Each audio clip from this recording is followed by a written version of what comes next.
Isa po mapagpalang panunood sa inyong lahat, mga kaibigan at mga kapatid. Purihin ang ating Panginoong Diyos. At tayo po ay nagpapatuloy sa pag-aaral ng salita ng ating Panginoong Diyos. Patuloy po kayong sumusubaybay sa pag-aaral ng Aklat ng Korinto, una at ikalawang Korinto. At sa biyaya ng ating Panginoong Diyos ay tinutuklas po natin kung ano ang purpose ng pagsulat ni Pablo ng mga sulat na ito, ng mga epistles na ito. Noong nakaraan, pinag-usapan po natin yung topic na all to the glory of God. At yung 3 letter L's po natin ay love, learnings, and loyalty. Nakita po natin doon kung ano yung intention ni Pablo. Lalo na, pinag-uusapan nung una, ay he's dealing with the issue of sexual immorality. And then, later on, he's dealing with the issue of idolatry. At ang puntos na gustong iparating sa atin, lahat ng ating ginagawa should be for the glory of God. Lahat ng ginagawa natin dapat it's out of our loyalty and love for our Lord, we want to glorify Him in all our actions. Hindi dapat maging dahilan yung katalinuhan o kaalaman para tayo maging arogante o kaya naman yung mga pagkilos natin ay magpapahamak sa iba. Kailangan ang ating mga isipan at ating mga puso nakatuon lagi sa Kanya. We will stand for the truth. We will stand for what's right. But at the same time, by God's grace, we will do it in love. At po yan pinag-usapan natin. At ngayon, magpapatuloy po tayo dahil titignan po natin ulit sa mga susunod na chapters na ating didiscuss ngayon, ano yung idinidil na issue ni Pablo na gusto niyang pag-usapan. Na nagkokos ng division sa church, but at the same time, he wants to solve it or he wants to provide guidance to the Corinth, people at Corinth. At ang topic po natin ngayon ay spiritual gifts. Samahan niyo po ako sa ating gagawing pag-aaral na ito.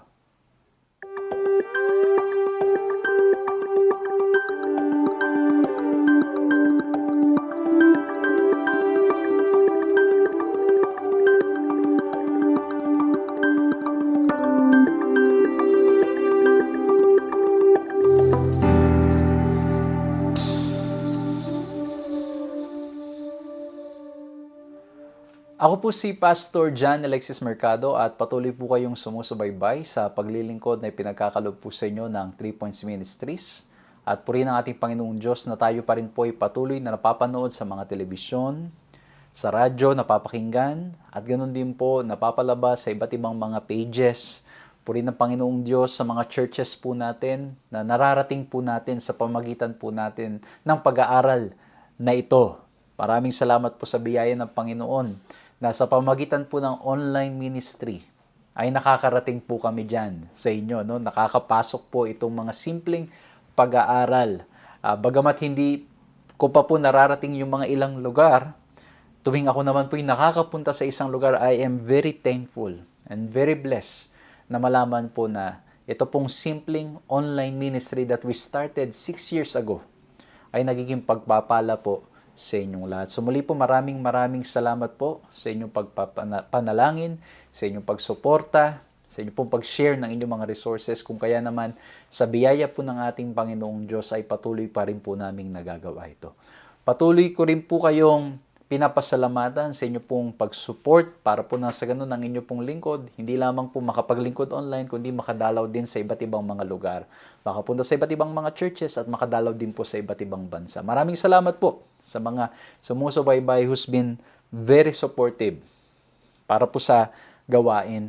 Maraming salamat po, tawa po ipagpalain kay nating Panginoong Diyos. At I hope and pray na sa maayos po kayong kalagayan. Lately po, no, umuulan, iinit, uulan, at talagang ito yung nagkukos ng karamdaman at hindi magandang karanasan marahil sa ating mga pangangatawan. Ako po lately, mapapansin nyo, medyo iba yung boses na naman natin. Ano? Kakagaling lang po natin ng Indonesia. And then pag uwi, ay medyo nakaramdam po tayo ng hindi maganda na naman na pakiramdam sa pangangatawan. At I hope and pray na maging maayos po tayo dahil in the coming weeks, ay ang inyo pong lingkod ay will be serving in Mindanao area. Ako po ay magsiserve po sa Mountain View College and I hope and pray to see yung ating po mga kapatid na mga sumusubaybay po dyan sa lugar na yan. So muli po maraming salamat. Samahan niyo po ako dito sa gagawin nating pag-aaral. Ngunit bago ang lahat, hingin natin ang kapangyarihan at katalinuhan galing sa ating Panginoong Diyos. Let's bow our heads and let's pray. Maraming salamat po, mahal na Diyos. At kami po ay mag-aaral ng inyong mga salita. Nawa pong lahat ng aming mga mapag-aaralan, mababasa, mapapakinggan, ay makakatulong po sa paglago ng aming pananampalataya sa inyo. Makakatulong po upang mas lalo naming maunawaan ang lahat ng mga mensahe o mga bagay na gusto nyong iparating sa amin. Nawa po, mahal na Diyos, ay kayo pong makipag-usap sa amin. Marinig namin ang inyong tinig. At ang mga practical na leksyon ay mapulot po namin at lalong higit makilala po namin kayo. Maraming salamat din po sa lakas na ipagkakaloob ninyo upang nang sa ganun ay magawa pong patuloy naming mapag-aralan ito. Pangunahan niyo po kami sa pangalan naming Panginoong Hesus. Amen. Amen. Muli po maraming salamat sa inyong pagsama sa ating programang ito. Magandang umaga, tanghali, hapon, or gabi, anong oras man na nakakasama po namin kayo. At purihin ang ating Panginoong Diyos na tayo po ay mag-aaral muli sa aklat ng Korinto. At ang pag-uusapan natin ngayon, tulad na nabanggit ko kanina, it's about spiritual gifts. At pag naririnig natin yung spiritual gifts, ito yung mga iba't ibang mga kaloob or mga talento na ipinagkaloob ng ating Panginoong Diyos sa atin. Iba-iba, pero maaari nating gamitin sama-sama sa biyaya niya para nang sa ganun, maluwalhati ang kanyang pangalan at hindi lamang maluwalhati para makapaglingkod sa kanya at ganun din sa ating mga kapwa. Ang key text natin is in 1 Corinthians 14 verse 1 at ang sabi ganito, pursue love and earnestly desire the spiritual gifts, especially that you may prophesy. Ayan na, yung pag-ibig ay iyong pakanaisin. At tapos i-desire mo yung spiritual gifts. Naalala ko tuloy, when I first encountered this text, nung ako po'y bagong mananampalataya, ang sabi doon, earnestly desire the spiritual gifts. I cannot forget praying really hard. Praying nightly and even crying to the Lord. Sabi ko, Lord, I want to be your servant. I want to share your word. Gusto kong gamitin mo ko, Panginoon, para nang sa ganon makapagsalita, para na sa ganun makapagbahagi ng mabuting balita, maibahagi ko ang pag-ibig mo sa mga tao. Kasi medyo ako po'y hindi sanay sa ganyang mga gawain. Hindi, dahil nga po tayo ay converted. Hindi tayo sanay sa mga ganong mga practice. Hindi tayo sanay ng mga tumatayo sa harapan to really declare things. And I was praying so hard. Because I know where I came from and I know I'm not capable of doing this. I prayed, I cried nightly asking the Lord, Lord, give me this spiritual gift so I can serve you. And if it's your will, Lord, I know you will provide it. Ganyan po yung naging prayer ko. And by God's grace, wala po akong may pagmamalaki. Talagang it's all because of Him. It's all because of His grace. It's all because of His love. That's why, patuloy po na nakapaglilingkod po sa inyo. Patuloy po naming nagagawa ito. It's all because of Him. Kasi nga po, I remember that time that I really prayed for it. Kaya it's only because of Him. So, we are to earnestly desire the spiritual gifts that you may prophesy. At ipapaliwanag po natin yan ng maigi sa pagpapatuloy ng ating pag-aaral. Kasi yung word na prophecy dito ay ipapaliwanag natin yung kahulugan niyan. At ang pag-aaralan natin ngayon is in chapter 12, 13, and 14. Ang sabi sa chapter 12 verse 1, concerning spiritual gifts, brothers, I do not want you to be uninformed. Meron pa pong mga discussion na could it be na nung sinabi niya now concerning is talking about the brothers or is talking about the spiritual gifts? But if you look at the context, most probably is talking about the spiritual gifts. And he doesn't want us to be uninformed, or he doesn't want the people at Corinth to be uninformed about these spiritual gifts. Kasi ulitin ko po, tandaan ninyo yung background natin. Yung background story, may nireport si Chloe, may existing issue na kinakaharap sa Corinth, and that's why Paul started writing letters.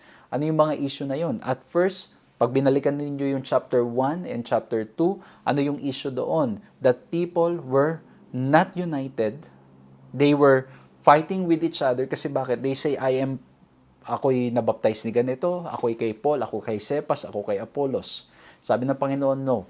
Dapat loyal tayo sa Panginoon. And then yung sumunod na mga chapters, we talk about sexual immorality. And then yung mga sumunod na chapter, we talk about idolatry. And now, eto po, we're talking about spiritual gifts. Nagkakaroon ng issue about spiritual gifts. And most likely, ang issue dito ay maaring nagkakaroon ng pagalingan. Maaring ang nangyari ay merong nagsasabi na itong gift na to ang mas mahalaga kesa sa ibang gifts. And that's why ang sabi po sa chapter 12 verse 2 to 3, you know that when you were pagans, you were led astray to mute idols. However you were led. Therefore, I want you to understand that no one speaking in the Spirit of God ever says Jesus is accursed, and no one can say Jesus is Lord except in the Holy Spirit. Ayan, ang ganda. Kasi dito po ang sinasabi, he's talking about spiritual gifts. But even before na yung mga spiritual gifts na yan ay iyong magamit o iyong maipaglingkod, sa chapter 2 o sa chapter 12 verse 2 and 3, it is telling us that the most important is of course the gift of the Holy Spirit that helps us to declare and say that Jesus is Lord. Kasi bakit tatandaan nyo po, sa panahon po nila, it was not easy to say those words. If you live in a Christian country, tulad po sa Pilipinas, well, you can just preach and proclaim Jesus is Lord. But in other places, hindi mo basta-basta magagawa. You need to be wise. You need to be careful. Kasi bakit po? It could mean, ayan yung, pwede rin natin i-apply yung lesson natin noong nakaraan na yung arrogance natin could lead us to danger. And that's why we need to be wise how we stand and how we should be reaching out to people. So dito po, ang nangyari sa panahon po nila, it was not easy to declare kasi bakit po? May mga Diyos-Diyosang sinasamba. Hindi lang yun. Aside sa mga Diyos-Diyosang sinasamba, meron pong mga pagan rulers na you cannot just declare anybody Lord because they believe that they are the Lord of that territory. So yan po yung background. Alam nyo, may nadalaw pa po ako, visiting the 7 churches. Grabe, may isang place na halos lahat ng mga Diyos-Diyosan naroon. Pati yung temple ng Roman Emperor, meron din. And that's why to just say Jesus is Lord, it was not easy. And that's why it is the gift of the Holy Spirit, yung strength to proclaim. And at the same time, yung susunod nating mga pag-uusapan na about na mga difference ng mga gifts, iba't ibang mga gift, mga kaloob, mga talent, or mga skills na ipinagkaloob ng ating Panginoong Diyos. The primary purpose is to declare that Jesus is Lord. Amen? Kaya, pagpapatuloy na pag-aaral natin, I want to share with you 3 points. Nawa po, maging madaling paraan para maalala. Maging madaling paraan para ma-share sa mga kaibigan at sa mga mahal sa buhay. Maging madaling paraan upang nang sa ganon ay hindi natin malimutan. At tuwing may pag-uusapan tungkol sa bagay nito, ay madali nating maaalala at madali nating mababahagi. And isulat nyo rin po, no, yung mga ibang lessons na napulot ninyo na maaring hindi ko po matatouch sa pag-aaral natin, i-share nyo sa comment box para nang sa ganun mabasa ng iba. At kung hindi naman, ay iano po ninyo, isulat ninyo para pag nagkaroon ng discussion about this topic, you have something to share. And the first letter S, when we talk about spiritual gifts, number 1, I want to share, from this passage in 1 Corinthians chapter 12, I believe what Paul is trying to say, when we talk about spiritual gifts, there are several gifts. 1 Corinthians 12:4. Now, there are varieties of gifts, but the same Spirit. Okay? So that's why there's several gifts. May iba't ibang kaloob, pero iisang Espiritu. Mas i-emphasize ko mamaya yan, yung doon sa same Spirit. Pero sabi po dito, kung babasahin natin sa verse 7 up to verse 9, you will see the different kind of gifts. Mababasa nyo rin yan sa Ephesians. Mababasa nyo rin yan sa ibang mga text sa Bible. And even sa ibang writings sa mga sinulat ni Paul. Iba-iba yung mga kaloob na ipinagkaloob ng Diyos. Ang sabi niya sa verse 7, to each is given the manifestation of the Spirit for the common good. For to one is given through the Spirit the utterance of wisdom, and to another the utterance of knowledge, according to the same Spirit.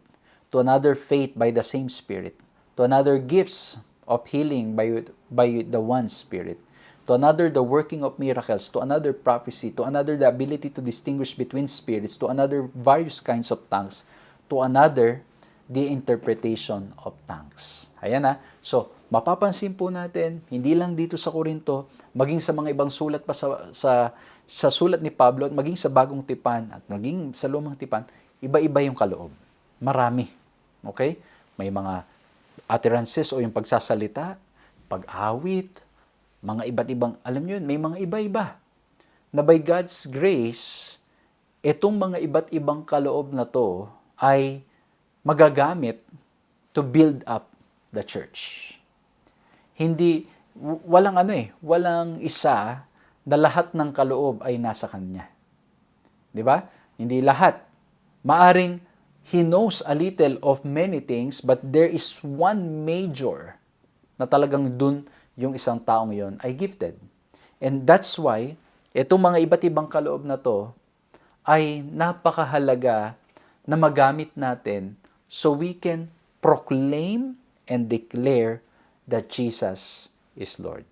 Imagine nyo na lang, kung sa isang church, lahat na lang speaker. O, di ba? Ang hirap siguro. Imagine nyo kung lahat na lang, same lang yung gift.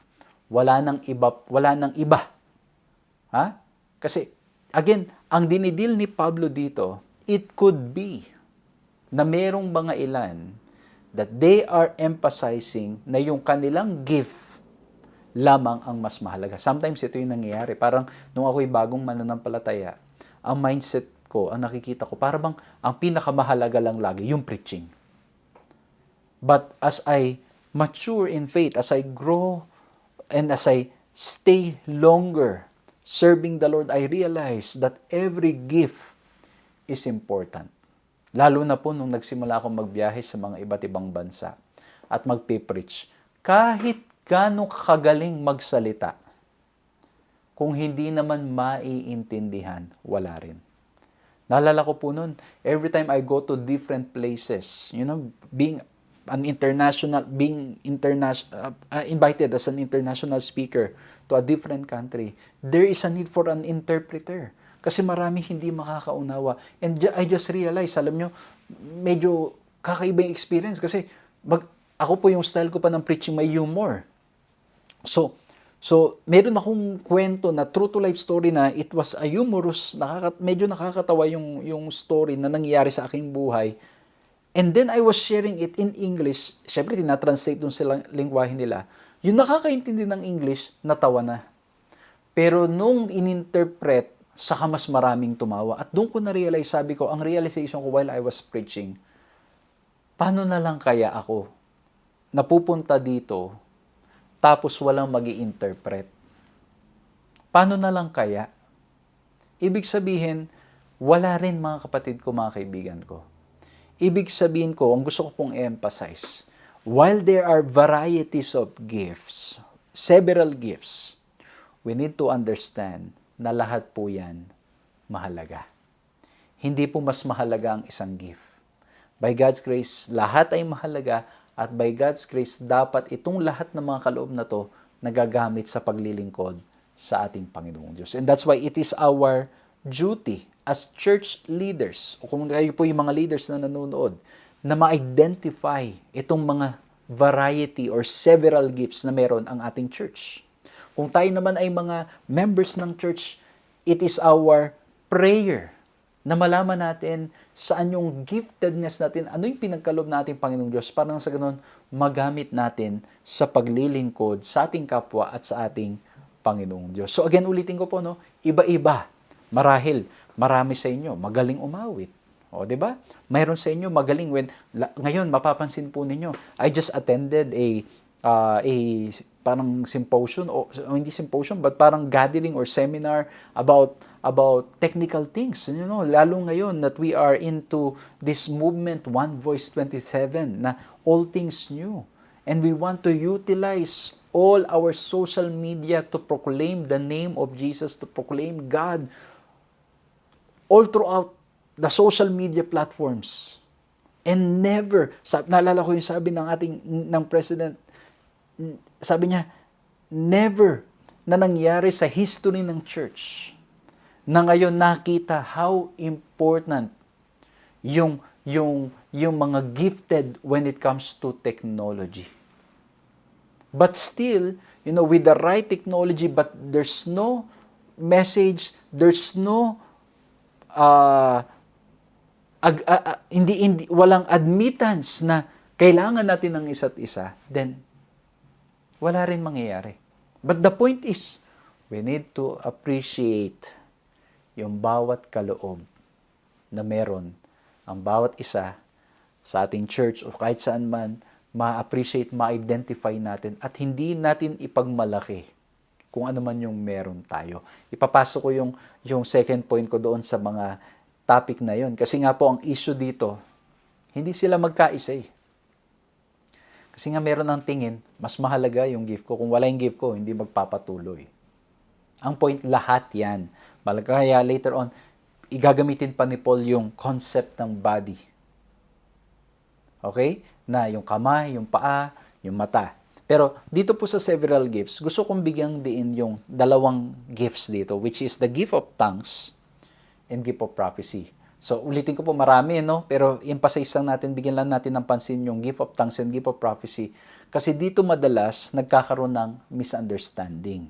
Okay? Pag sinabing gift of tongues, ang nangyayari po minsan ang pagkaunawa, magsasalita na lang yung isang tao ng isang bagay na hindi naman naiintindihan ng karamihan. Yun ba ang gift of tongues sa Bible? Kasi na-mention doon sa 1 Corinthians 12:7 merong various kinds of tongues. Ibig sabihin ba nun, bigla na lang ako magsasalita ng gibberish na mga salita and then walang makakaintindi? Well, basahin muna natin to. The Greek word glossa or tongue appears more than 20 times in 1 Corinthians 12 to 14, with 15 occurrences in 1 Corinthians 14 alone. Beside this, the Greek word heteroglossos, another tongue, also occurs in 1 Corinthians 14:21, na nagpapakita how important at kung paanong dinidil ni Pablo itong topic na ito just in these 3 chapters. Kasi bakit po? Yung gift of tongues ay nangangahulugan. You're able to speak a different language which can be understood by people. Kaya nga kung babasahin niyo yung 1 Corinthians chapter 14, sabi ni Pablo, gusto niya sana lahat makakapagsalita, lahat may gift of tongues. Pero later on sasabihin niya, hindi rin mangyayari. He knows na hindi rin mangyayari. Kasi nga po, iba-iba ang kaloob. And what's the importance of this gift of tongues? Remember mga kapatid, iba-iba yung mga lingwahe. Kanina sinasabi ko po, going to a different place, it was very difficult to preach ng walang interpreter kasi no one will understand. And so for the gospel to spread, for us to continue declaring that Jesus is Lord, not just in our own language, but all throughout the world, mahalaga na may gift of tongues, na makakapagsalita ang isang tao o ang church sa iba't ibang lingwahe na maiintindihan ng kanilang kausap. Ito po, sa 1 Corinthians 14:23, 27, 33, and 40, the misuse and abuse of this gift by the church in Corinth caused disorder and confusion in public worship. Ayan na, nagkaroon ng problema. Nagkaroon ng confusion. Kasi bakit? Posible ang nangyari. They claim that they have the gift of tongues. Nagsasalita sila ng salita na wala namang nakakaunawa sa mga tao sa kanilang kapaligiran. Hindi po gift of tongues yung ganon. Matatandaan ninyo mga kapatid, mga kaibigan, sa Acts, when the Holy Spirit was poured down to the disciples, they were speaking in their language, and by God's grace, people were understanding it in their own language. Nowadays, by God's grace, the Lord has gifted people who's able to speak many different languages. Bilib ako dun sa mga taong ang bilis matuto. Konting turo lang, alam na nila yung mga salita sa salitang Indonesia. Kahit nga dito sa Pilipinas lang, alam na kagad nila mag-Bisaya, alam na kagad nila mag-Bicolano, alam na kagad nila mag-Ilocano, mag-Kapampangan. Ang bilis. Pero meron pang iba na mas talagang ang bilis na matutunan yung mga different languages. And that's important. So we can continue declaring Jesus is Lord all throughout the world. Kasi nga po, sabi dito sa 1 Corinthians 14:19, ito, pansinin nyo mabuti. Kaya yung gift of tongues ay hindi ito yung hindi nauunawaan. Ito clearly ay nauunawaan ng mga taong nakikinig. Pakinggan niyo 14:19. So with yourselves, if your tongue you utter speech that is not intelligible, how will anyone know what is said? For you will be speaking into the air. Ayan na. So, yung sinasabi mong speech ay dapat nauunawaan. Kasi kung hindi nauunawaan, you're just speaking into the air. At nangyayari po sa panahon ngayon, just like what happened in Corinth, it is being abused. There are those who claim to have the gift of tongues, suddenly they will start to speak gibberish things, tas wala naman. Magaganyan lang siya, pero wala naman. Hindi po ganun ang gift of tongues.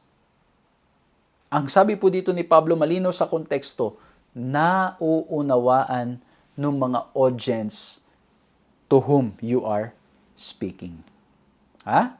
Malinaw po yan, ha? So again, we're still looking at the several gifts provided by the Lord. Ano pa? Aside from gift of tongues, yung gift of prophecy. Ang sabi sa 1 Corinthians 14 verse 3, on the other hand, the one who prophesies speaks to people for their upbuilding and encouragement and consolation. So malinaw yan, ha? Ang purpose ng prophetic gift is to upbuild and encourage yung body of Christ. Ha? Yan ang purpose. Para nang sa ganon, maging pagpapala, matrain o mapalakas at ma-encourage yung mga mananampalataya. Yung Greek verb na propheteo can mean either to say something in advance or to say something on behalf of someone else.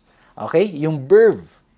Ang ibig sabihin ng prophesy, say something in advance. Kumbaga talagang may foreseeing na nangyayari, na foresee yung nangyari. It's prophesied. And then to say something on behalf of someone else. And you can read that in the book of Acts. Ano po nangyari? Sa book of Acts, may mga panahon na ang nangyari, yung mga prophets o yung mga disciples, they were able to say something that's going to happen in advance. They were able to foresee and they declared.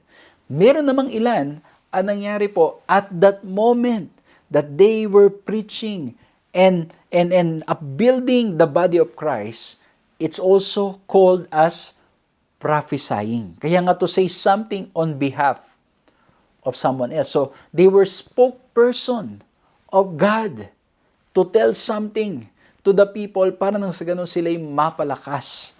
But if anyone will claim to be a prophet, meron pong tinatawag na test of a prophet na mababasa rin sa banal na kasulatan kung ano yung mga conditions. Ito, number 1, the unconditional prophecies always come true. Deuteronomy 18:22 and Jeremiah 28:8-9. Ayan na, unconditional prophecies. Ano pong ibig sabihin yan? Kasi meron pong mga conditional prophecies na para bang nangyari ganito.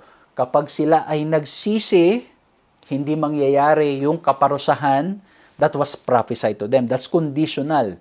Nakadepende dun sa magiging response ng mga tao. Pero meron pong mga unconditional prophecies. Regardless of the action of the people, it will come to pass. At pag it's an unconditional prophecy, if it's a true prophet, it will happen. Ano pa? Sa Deuteronomy 13:1-3 and Isaiah 8:20, the message agrees with that of the previous prophets. They will not contradict each other. Those who have been led by the Lord, those who claim to be prophets, ang kanilang sinasabi will always be in agreement. It will always align doon sa mga nauna pang mga propeta. They will not contradict each other. Kasi bakit? They're led by the same God. Kaya po, kapag yung sinasabi na nagkiklaim na prophet is contradicting the word of God, then you have to start questioning immediately because it will not, or they will not contradict the word of God. They will not contradict what the previous prophets mentioned. Ano pa? 1 John 4:1-3. The daily life demonstrate a commitment to Christ. Yung buhay, nakikita that they are committed to loving God, to loving others. They are committed to following the Lord. Makikita mo yung life of sacrifice. Makikita mo yung life of willingness to follow. Makikita mo yung life na laging handa na maglingkod anuman ang sitwasyon, favorable or hindi favorable, they are always willing to go anuman ang ipinapagawa sa kanila ng ating Panginoong Diyos. And number 4, Jesus said false prophets would be known by their fruits in Matthew 7:5-20. In the same way, true prophets will be known by their fruits, sa kanilang karakter. Makikita sa kanilang buhay, sa kanilang karakter. And so ito mga kapatid ko, mga kaibigan ko, this is the test of the prophet in the scripture. Kaya po may mga text tayong ibinigay na you can also read, and by God's grace, we believe itong gift of prophecy is present in the church. Kasi mababasa nyo yan mula sa banal na kasulatan sa Old Testament, sa New Testament, and by God's grace, ang declaration pa in Joel 2:23-24, and in the last days, there will be prophecies. But again, someone who claims to have the prophetic vision should have this test.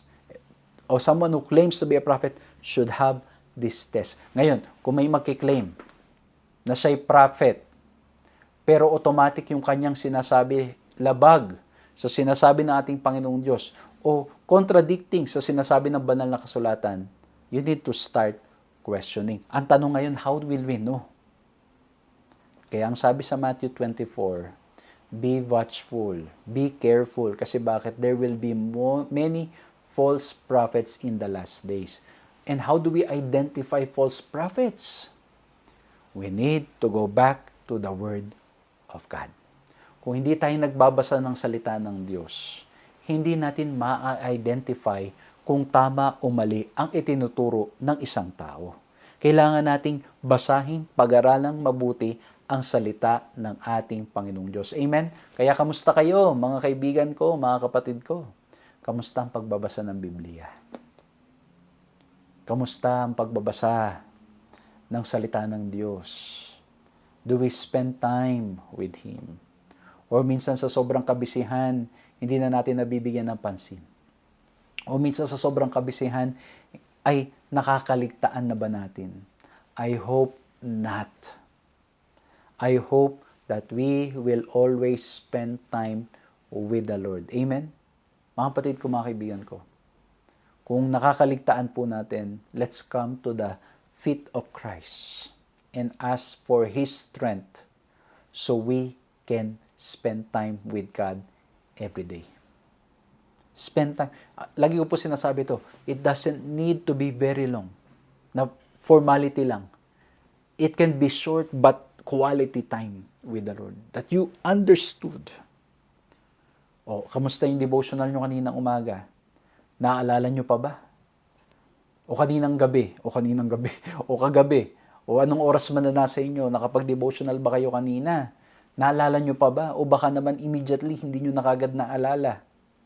So again, yun yung mga challenges, mga kapatid ko, mga kaibigan ko. So again, ina-address ni Pablo ito because there were issues in the church. Yung gift of tongues was abused. Maaring yung gift of prophecy, people are claiming to be prophets, which we were warned, and they were warned that there will be many false prophets coming. And so Paul is dealing with this issue. So number one, we talk about several gifts when we talk about spiritual gifts. There's variety of gifts. Number two, let's look at the synchronize. The word synchronize or synchronized gifts. Ano ibig sabihin, Pastor, ng synchronized na gifts? Kasi bakit po, minention natin kanina, iba-iba yung mga gifts. Basahin natin to. 1 Corinthians 12:4-6. Now there are varieties of gifts, but the same Spirit. There are varieties of service, but the same Lord. There are varieties of activities, but it is the same God who empowers them all in everyone. Ayan na, in-emphasize ko yung word na same God, same Spirit. Ibig sabihin, the gifts should be synchronized. Ano ibig mo sabihin, Pastor, na synchronized? Yes, there is diversity, varieties of gifts, but by God's grace, we need to be united. That's why the gifts should be synchronized. Synchronize yung mga gifts. Napapakinabangan lahat. Hindi mas mahalaga yung isa lang. Lahat ay mahalaga upang mai-advance ang gawain ng ating Panginoong Diyos. And I think we need to ask for forgiveness. For many times we believe na meron lamang specific gift na mahalaga. O minsan baka nakapagyabang tayo na, at least ako, nasa akin tong gift na to, ito yung pinaka-important. No. Ngayon, ay dapat maging clear sa atin, all these gifts are important. Hindi magpa-function ang church completely and as a magpa-function well if hindi lahat ay nagpa-function na mabuti. Parang yung paa, kamay, mata, ilong. All of these are important. Ayan, ginamit ni Paul yan eh. Hindi masasabi nung mata, sasabihin niya, mas mahalaga ako kaysa sa bibig. Hindi masasabi ng bibig, mas mahalaga ako kaysa sa tenga. Hindi masasabi ng kamay, mas mahalaga ako sa paa. Lahat yan ay mahalaga. Ang kailangan po natin, tayo'y magkaisa na magamit lahat yan sa gawain ng ating Panginoong Diyos. Lahat yan magamit para nang sa ganun maipalaganap ang pangalan ng ating Panginoong Diyos. Kaya nga po, That's our role in the church, to identify the gifts. At pag na-identify natin, ma-synchronize natin na itong lahat ng mga gifts na ito nagagamit ng tama para nang sa ganun, everyone is functioning well.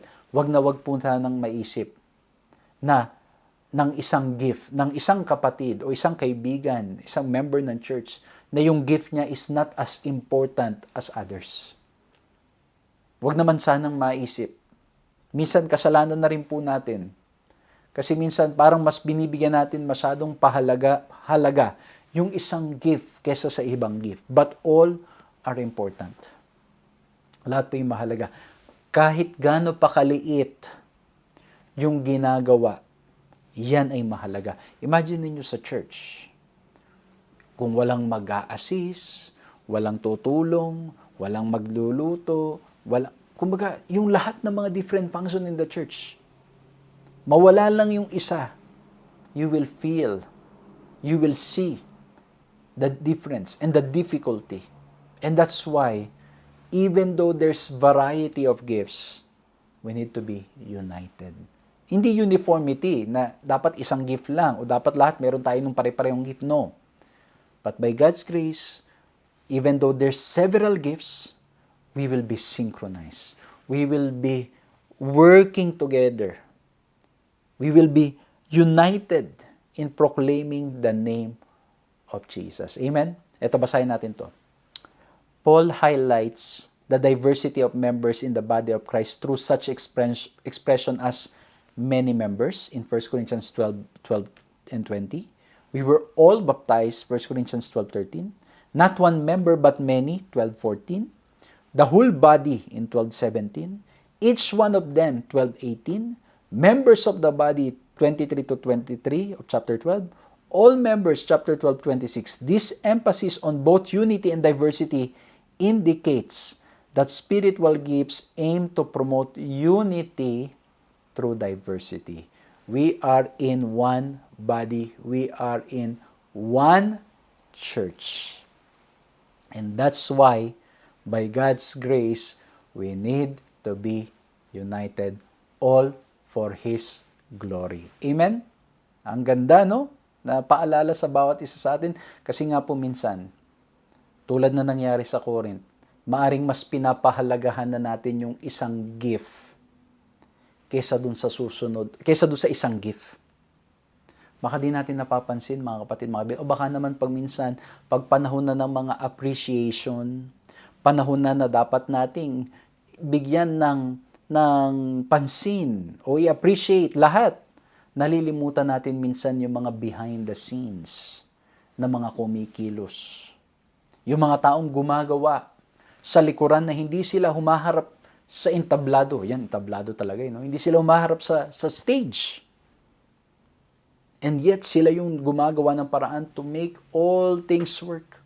To make all things smooth. Ako po, nung ako yung naging pastor sa Ayas, nakita ko how difficult it is to be assigned in the media. Yung sa media team. Napakahirap. Lalo yung sa sound system. Pati yung sa mga presentation. Malate ka lang ng pindot sa lyrics. Yung mga tao na nakaupo, biglang gaganong kagad. Lalo na kung alam nila kung nasan yung media room. Titingin kagad. Malate ka lang ng pindot. Yung sound system, malate ka lang ng on. Magkaroon lang ng mga feedback and all, tinginan na lahat. Na para bang nangyari, talagang makakaramdam ka na, naku, nanghirap, napakahirap. And that's why, when I was there seated with them, you know, seeing the difficulty, sabi ko talaga, nako, mahirap. Kasi you see, they are doing their best. Pero hindi mo talaga maiiwasan. In the church service, sometimes meron talagang mga biglaang mga, alam mo yun, yung technology sometimes will fail us. Diba? Hindi natin maiiwasan. And that's why we need to appreciate everyone. Amen? So if you're a church leader, appreciate. If you're a church member, appreciate your seatmate. Appreciate. Ang point din, mga kapatid ko, mga kaibigan, lahat tayo may gifts. Yan yung first point natin. Lahat tayo may gifts. Hindi po totoo na yung ilan sa inyo, baka sasabihin nyo, hindi, pastor, ako wala akong gifts. Hindi po totoo yan. Hindi po totoo yan. Lahat ay merong gifts. Kung hindi nyo pa nadidiscover, I pray that through your church, madiscover ninyo. Kung hindi nyo madiscover through your church, pray earnestly to the Lord that you discover your gifts. And sa church, i-utilize natin lahat. May mga ilang members in my years of being a pastor, may mga ilan na hindi nila alam na mayroon pala silang gift of presenting. You know, nagpe-present, mga health lectures and all, magtayo sa harapan, kumanta. They just need an opportunity. And para ma-synchronize itong mga gifts is that we give an opportunity to our brothers and sisters. Yung ilan sa kanila hindi lang nabibigyan ng pagkakataon. But if we will give them the chance, they will function well. Sila'y makapaglilingkod. At yung ilan sa kanila, it might change their life forever, realizing na pwede pala silang gamitin ng ating Panginoong Diyos doon sa mga gifts na meron na maipaglilingkod nila. So, again, number 1, we talk about several gifts. Varieties of gifts. Number 2, we talk about synchronized gifts. Na itong mga gifts na to, dapat magamit lahat sa paglilingkod sa ating Panginoong Diyos. Lahat po, ma-recognize kung ano yung mga gifts ng bawat isa. And by God's grace, huwag tayong magyabang sa mga gifts na meron tayo. Magpakumbaba tayo sa Panginoon at sama-samang gamitin natin, magkaisa tayo sa biyaya ng ating Panginoong Diyos. Amen? Now, let's go to the third point. Ang third letter S po natin ay selfless gift. Ayan na. Mapapansin ninyo, pinag-usapan natin yung chapter 12 and chapter 14, and then yung 13 ay medyo nalagpasan natin kanina. Kasi this is what I want to highlight. Para sa akin, this is the climax nitong part na to ng sulat ni Pablo. Kasi bakit? We talk about several gifts, yung iba-iba, marami. And then we talk about synchronized gifts na by God's grace dapat synchronize. Lahat nagagamit. Ma-recognize natin na hindi mas mahalaga yung isa o mahina lang isa, kundi sama-sama itong mga gifts na to by God's grace. Kung gagamitin natin for His glory, ay this is our worship. At ito yung dapat natin gawin, na lahat ng gifts natin magamit for the glory of God. Now, bakit selfless gifts? Kasi when you go to 1 Corinthians chapter 13, ito yung chapter about love. At madalas itong chapter na to nagagamit in weddings. Pag scripture reading before the ceremony starts or even sermons, nagagamit ito. Pero kung ititignan natin sa konteksto niya, the point ni Paul, you can have the best gifts or you can have gifts, spiritual gifts. Pero kung walang love sa iyong puso, it's useless. Basahin natin, 1 Corinthians 13, 1-3. If I speak in the tongues of men and of angels, but have not love, I am a noisy gong or a clanging cymbal. And if I have prophetic powers and understand all mysteries and all knowledge, and if I have all faith so as to remove mountains, but not have love, I am nothing. If I give away all I have, and if I deliver up my body to be burned, and have not love, I gain nothing. Anong sabi niya dito? You may have these gifts. You can speak like an angel. You might have the gift of yung martyrdom. Yung suffering na you're ready to face it and all. You might have all the knowledge. Alam mo yung lahat ng mga bagay. Alam mo yung lahat ng mga complications, how to solve it. Alam mo lahat yan. But there is no love in your heart. Ang sabi niya dito, you gain nothing. You're like a clanging cymbal. Kaya nga, parang ito rin yung kasabihan people don't care how much you know until they know how much you care.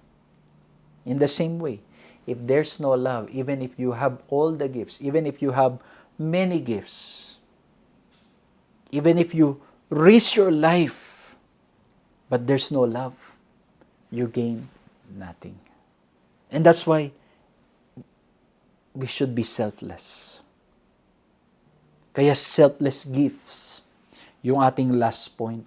Kasi we want to emphasize, or Paul, I believe, wants to emphasize that with all these gifts, yung, lalo na doon sa chapter 14 kasi na-emphasize yung tongues and yung prophecy, it should be love na nag-motivate sa atin para gawin ang isang bagay o gawin ang lahat ng mga bagay. Amen? And alam nyo, when we talk about love, our greatest example will always be Christ.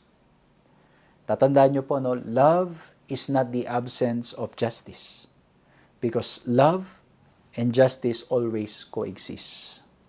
Truth and mercy always coexist. Hindi mo pwedeng paghiwalayin yan. Kaya po, dito, ibig sabihin lang, you could be speaking the truth, but you're not saying it with love, out of concern for your brothers and your sisters. You gain nothing. Pero tatandaan nyo mga kapatid, pag pinag-aralan natin mabuti sa banal na kasulatan, even Christ spoke in love. He spoke the truth, He spoke it in love, and yet He was persecuted. Hindi ang magiging basihan na sinabi mo ng may love ay ibig sabihin it will be readily acceptable to people. Okay? Kasi si Christ nga, with all the love, kasi He's a God of love. And then, He spoke the truth in love, and yet He was persecuted. So, hindi ang basis ay yung reaction ng mga tao. Ang basis, mga kapatid, is, of course, walang ibang nakakaalam kundi ang ating Panginoong Diyos and tayo. Or sometimes we don't even know. And that's why we need to ask the Holy Spirit to help us. Na lahat ng ginagawa natin, ang ating motive, ang ating purpose, ang ating nais, it's all because we have experienced the love of God and we want to share that love to the people around us. Kaya, ang comfort niyan, pag you did it out of love, you use your gifts out of love. Ang comfort niyan, regardless of the reaction of people, regardless of the response of people, you know in your heart, and by God's grace, you did it out of love. You stood for the truth, you proclaim Jesus is Lord with the gifts that you have in love. That's the comfort.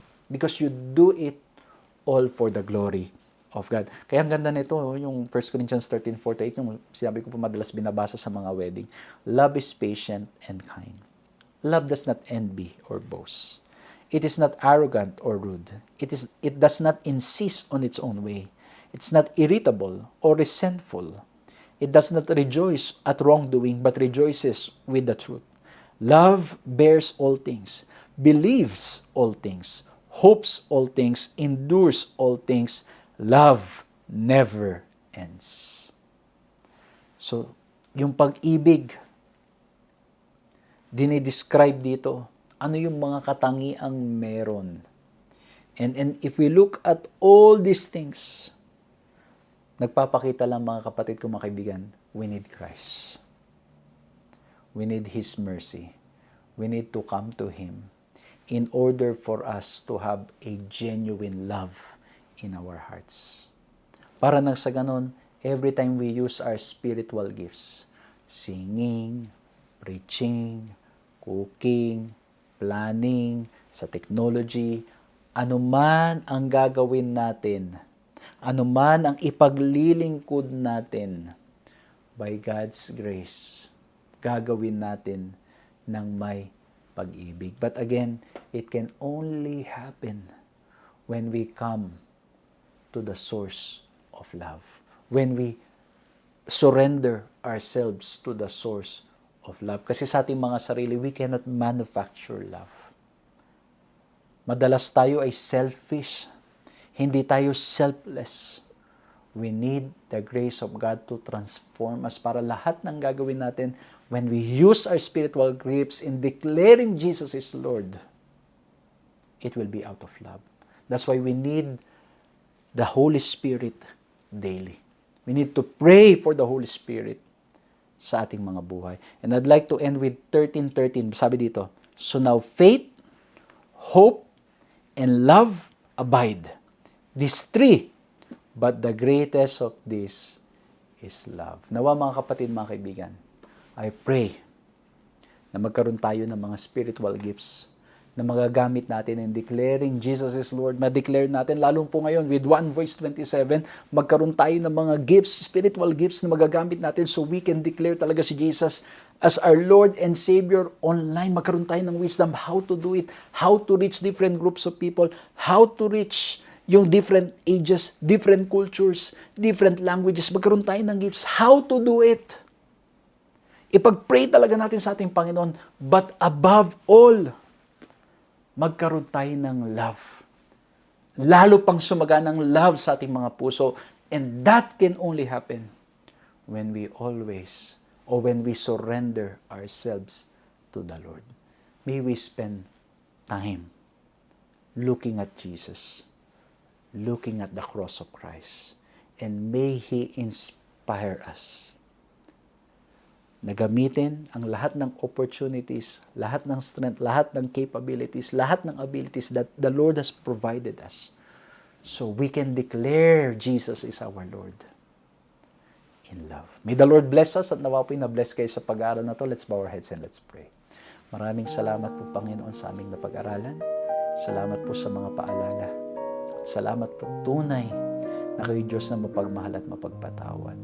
Thank you po for reminding us of these important gifts na nawa, Panginoon, magamit po namin sa pagluwalhati sa inyo, pag-serve sa mga tao, at sa pag-declare sa mundo that you are our Lord. Lord, above all, tulungan niyo po kami magkaroon ng genuine love sa aming mga puso.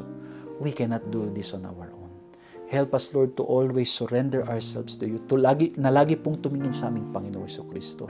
At nawa po, Panginoon, magkaisa po kami, magkakapatid, magkakaibigan. We hope that through all these gifts and through this study, mas lalo po namin kayong nakilala. Mas lalo po kaming naging mapagmahal. Mas lalo po kaming maging mapagmahal at mapagpatawad. And by God's grace, patuloy po naming magamit ang mga kaloob na inyong ipinagkakaloob para na sa ganon, may pahayag po kayo sa buong mundo at hopefully dumating na po kayo muli. Maraming salamat po sa inyong kabutihan at sa inyong pagmamahal. Patawarin kami sa aming mga kasalanan. Salamat po sa pangalan ni Jesus. Amen. Muli po, maraming salamat sa inyong ginawang pagsama sa ating programang ito. Nawa po'y na-bless kayo at nawa po'y patuloy pa rin po namin kayong makasama pa sa mga susunod na pag-aaral. Salamat po sa lahat na nagpe-pray at nagsusupport sa ating pong gawain. At nawa po, marami pa po tayong magawang paglilingkod, marami pa po tayong ma-reach. Thank you po for your prayers and your support. Let's continue sharing this video para po mas maraming ma-bless. Magkita-kita po tayong muli next time. God bless you.